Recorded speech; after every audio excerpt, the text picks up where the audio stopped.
कदकोट में मजहबी रवादारी के हवाले से प्रोग्राम मुनक़द कियो वियो। इस्लाम असां खे इंसानियत जो दर्स ॾिए थो ऐं अक़लियतुनि जा बि हक़ आहिनि। उलमाए कराम जो ख़िताब।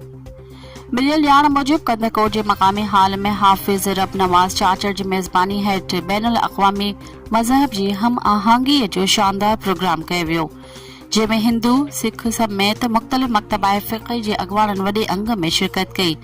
इन मौके ते JUI ज़िले अॻवान मुफ्ती मौलवी अब्दुल रहीम पठान, मियां अब्दुल हसीब भरजुंडी शरीफ दरगाह गौसिया शरीफ जी गादी नशीन सैयद याकूब शाह जिलानी, सिख बिरादरी के नौजवान सरदार अजीत सिंह आनंद, हिंदू पंचायत के दिलीप कुमार ठाकुर, MWM जे मीर फाइक अली खान जखरानी, मौलाना बाक़िर सैयद शमसी, मौलाना अदब हुसैन नजफी, सैयद मुनव्वर अली शाह, सैयद महबूब अली शाह जिलानी ऐं ॿियनि ख़िताब कंदे चयो त असांजो ज़िलो मज़हबी रवादारी में रहियो आहे।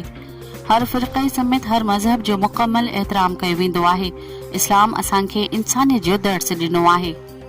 अल्लाह पाक समूरनि इंसाननि जो ख़ालिक आहे। मज़हब में असांखे अक़लियती बिरादरी जो ज़िम्मो ॾिनो आहे, जंहिं ते असांजो फ़र्ज़ आहे त हिंदू सिख समेत जेके बि ॿियनि मज़हबनि सां तालुक़ रखनि था उन्हनि सां बि प्यार इख़लाक़ सां पेश अचे, हुननि जी हक़ जो ख़्याल रखूं।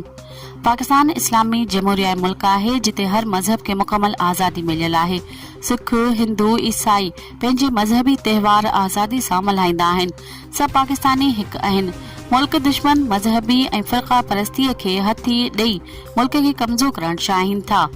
मुल्क जी हिफ़ाज़त लाइ पाक फ़ौज ऐं ॿिया इदारा अहिड़ियुनि साज़िशुनि खे नाकाम करे रहिया आहिनि। हिन वक़्तु फ़लस्तीन में मुसलमाननि सां ज़ुल्म थी रहियो आहे, पर अक़वाम मुतहदा छो ख़ामोश आहे।